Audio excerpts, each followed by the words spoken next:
Jill calls dad Jim Bob verbally abusive and toxic. In explosive court papers, Jill Duggar called her dad Jim Bob verbally abusive and toxic, as she admitted she is prone to tears in explosive court testimony. An Arkansas police report was released to the public in 2015, claiming dad Jim Bob, 56, confessed to local authorities that his eldest son Josh, 34, molested 5 young girls while they were asleep in the Duggar family home years prior. Josh's younger sisters Jill, 30, and Jessa, 29, came forward as 2 of the 5 alleged victims. In May 2017, Jill and Jessa, along with younger sisters Jinger and Joanna, who never came forward as victims, sued the city of Springdale, police department employees and other defendants for invasion of privacy and more, claiming releasing the records caused extreme mental anguish and emotional distress. The case was dismissed ahead of trial, as a judge ruled that the sisters failed to prove the released report caused emotional distress. Jill's pain in unsealed court records exclusively revealed by the Sun. Jill accused her estranged father of verbal abuse. The 4 sisters requested evidence related to their relationship with parents Jim Bob and Michelle be excluded because it has no relevance to the case. In the defendant's response, they claimed their allegation of emotional distress opens the door to inquiries into their lives, including their relationship with the parents.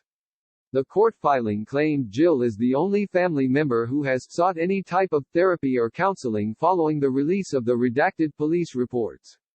The court papers continued that Jill and her husband Derick, 33, even entered couples treatment because they were going through some issues with her family, and especially her father, regarding a lack of boundaries related to contractual concerns.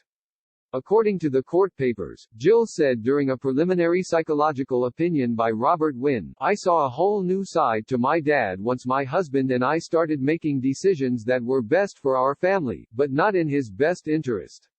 Sadly, I realized he had become pretty controlling, fearful and reactionary. He was verbally abusive. Our relationship is not good. It got pretty toxic. We occasionally text on a family group thread, but I don't feel comfortable being around him and just hanging out.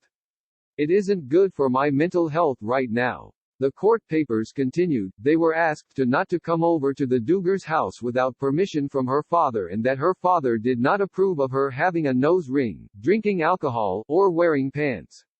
Josh forgived? The sisters also requested to exclude statements on whether they have forgiven their brother Josh and why they haven't sued him, citing irrelevancy.